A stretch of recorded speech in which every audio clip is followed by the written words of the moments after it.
देखा जाए तो पंजाब में आरटीओ की भूमिका महत्वपूर्ण रही है।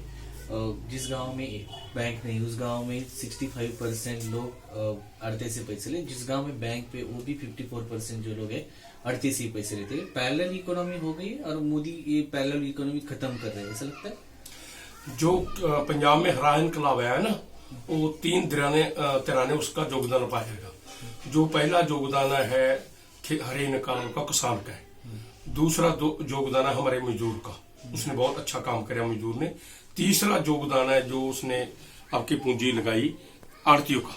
ये तिन्ना ने बस जो हरे इनकलाब का विकास करे, तिन्ना ने करेगा। पर जो तिन्ने मजदूर भी इसमें काम करता थी, किसान भी काम करता थी, तो आड़तिया पूंजी लगाता थी। ये तिन्ना को ज्यादा अमीर उस समय में आड़तिया बन गया।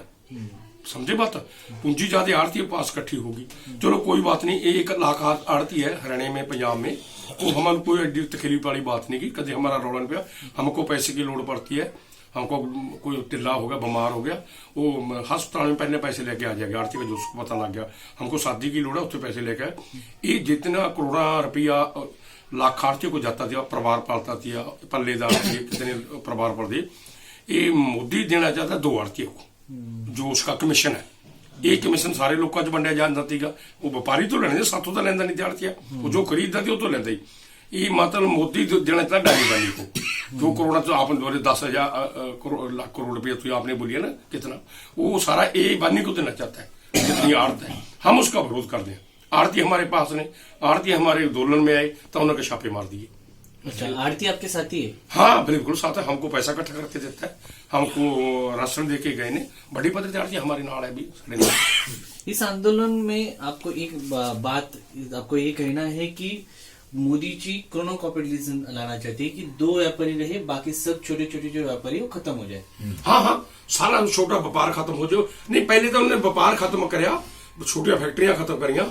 अभी तो हम हमारी खेती को कब्जा करना चाहते हैं। अच्छा, व्यापार तो खत्म हो गया, वो बड़े घराने ने कब्जे में कर लिया, व्यापार तो सारा उन्होंने अपने कब्जे में कर लिया। बड़े स्टोर खोल दिए, बढ़िया दुकाना खोल दिया, वो तो उन्होंने अपने कब्जे में कर लिया। छोटा दुकानदार खत्म हो गया। अभी जो हमारी खेती है वो खेती से हमला है, हमारी मंडी से हमला है। जो उसके बराबर से प्राइवेट मंडी खोलनी है, जो हमारी सरकारी मंडी चलती है उसके बराबर प्राइवेट खोलने की, उसको कोई नहीं खर्चा पड़ता। उससे 200 रुपया मतलब फसल का बेचने का फायदा होगा, तो किसान को 100 रुपये दे देंगे। किसान सरकारी मंडी छोड़ के सारे उधर चले जाएंगे। जितने हमारी मंडी फेल होगी, ये अभी को वो चिप्स है ना, हमारा आलू 2 रुपये किलो लेके, तो चिप्स कितने की बिकती है? 100 ग्राम 10 रुपए की बिकती है। तब आटा लिफाफे च बाकी मिलेगा। अच्छा, हाँ, जो आटा ना अभी लोगों को 24 रुपये किलो मिलता है ना, इतना ज्यादा रेट नहीं होता। जो बड़े शहर में हो जाता है वो मिलेगा 70 रुपये किलो, ऐसा बनेगा। वैसे देखा जाए तो बात कर रहे हैं सर जी की ये व्यापारियों के लिए है, किसानों के लिए फायदेमंद नहीं है। लेकिन मोदी जी कह रहे हैं कि शांता कुमार समिति जैसे कुछ समितियां नियम गई थी और उनकी जो सिफारिश है उससे कानून आया है, वो स्टडी करके कानून आया है, ऐसे उस दिन उनके भाषण में क्या कहा, क्या कहते हैं इसमें? देखिए, आप एक बात बताइए, 2013 में जिस समय मुख्यमंत्री थे मोदी वहां के गुजरात के, ये जगह जगह घूम घूम करके ये कहते थे कि स्वामीनाथन की रिपोर्ट जो है, अगर मैं जीत जाऊंगा तो मैं आते ही इसको लागू कर दूंगा, पहले ही बैठक में लागू कर दूंगा। क्या था वो कि फसल का 10 गुना दाम, यानी C2 प्लस है, और सबके कर्जे माफ। क्या किया? नहीं किया। अब शांता कुमार कौन है? शांता कुमार इनके ही आदमी है, इसके हिमाचल के हैं, बीजेपी के ही आदमी है। अब ये शांता कुमार की रिपोर्ट भी एक दिखावा है इसका, यानी ये किसी बात को भी नहीं मानता। केवल से केवल ये आदमी कॉर्पोरेट का आदमी है, अदानी अंबानी का आदमी है। अदानी अंबानी के ही जो कार्यक्रम है उसको लागू कर रहा है देश में। आपने कितने ही लेबर लॉ ने खत्म किया है। और खेती का मतलब ये है खुदरा व्यापार, जो दुनिया का सबसे बड़ा व्यापार है, उस पे कब्जा करने का इनका पूरा मंसूबा है। और इसको जो है किसानों ने भाप लिया कि केवल जमीन तो है ही, लेकिन ये खुदरा व्यापार वो अपने हाथ में लेना चाहते हैं, जो कि मुनाफे का है, कभी घाटा इसमें होगा ही नहीं, यही है। लेकिन ये बात ऐसी भी है, कुछ राज्यों में इस तरह के कानून लाए गए हैं, इसका क्या परिणाम हुआ ऐसा लगता है आपको? किसी राज्य में, जैसे कि मान लीजिए हाँ, मैं समझ में तो भी महाराष्ट्र में तो मंडियों के बाहर जो सब्जियां हैं वो बेचने के लिए परवानगी दी चुकी है। देखिए ये अभी थोड़ी देर के लिए हो सकता है, लेकिन लंबे समय में क्या होगा, इस पे इनका कब्जा हो जाएगा। यानी खुदरा व्यापार में आपके प्याज, आलू, टमाटर इनके शोरूम में बिकेगा, अदानी अंबानी के में, तो वो सब चौपट हो जाएगा, जो हुआ भी है। तो एक शांता कुमार समिति की जो रिपोर्ट है उसमें ऐसा कहा है कि भारतीय अन्न महामंडल जो है उनका भी डेवलपमेंट होना चाहिए, जो पंजाब से इतना सारा गेहूं खरीदता है। उसकी दूसरी बात इसमें है शांता कुमार समिति में कि क्रॉप सिस्टम चेंज करना चाहिए। पंजाब में गेहूं और चावल होता है तो उन्होंने अदर भी जो क्रॉप है वो भी लेनी चाहिए। आपको लगता है कि क्रॉप सिस्टम चेंज होना चाहिए?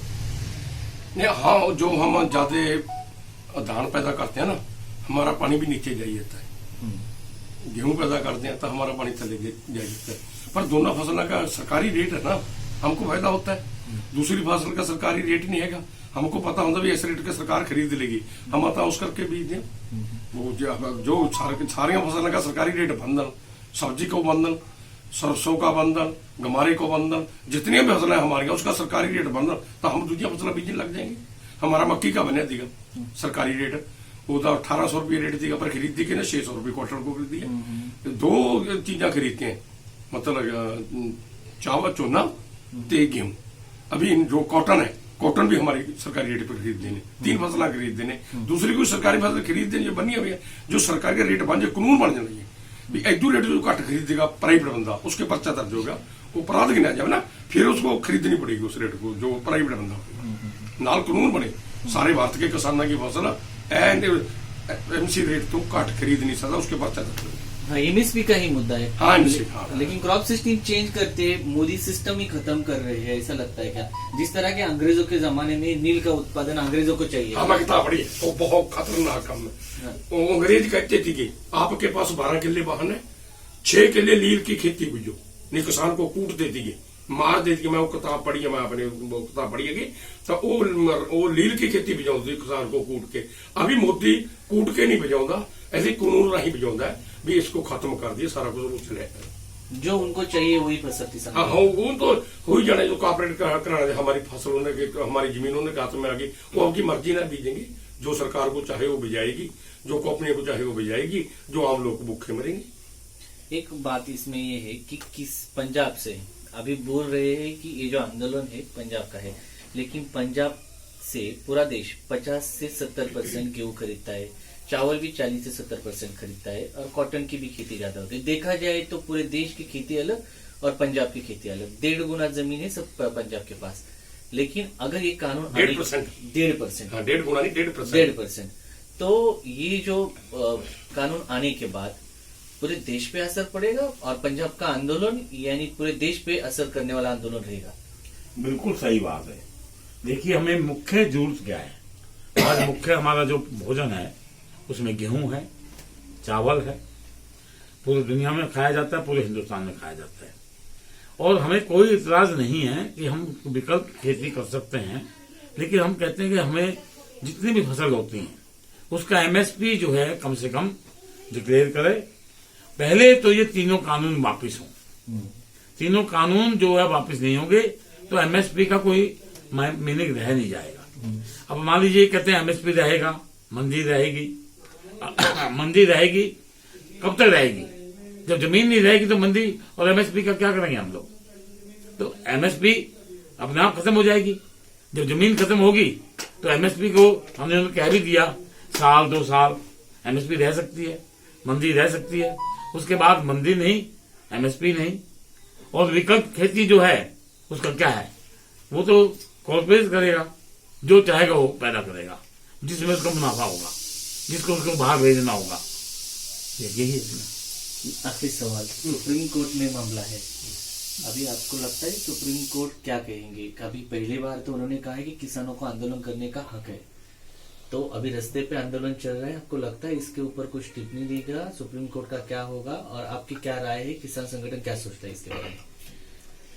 जब यहाँ से मनमोहन सिंह की सरकार थी ना, उदो एक कोर्ट ने फैसला दिता थी जो नाज पे जितना भी पंजाब में वो खराब हो जाता है, वो सारा गरीब लोग को बांट दो।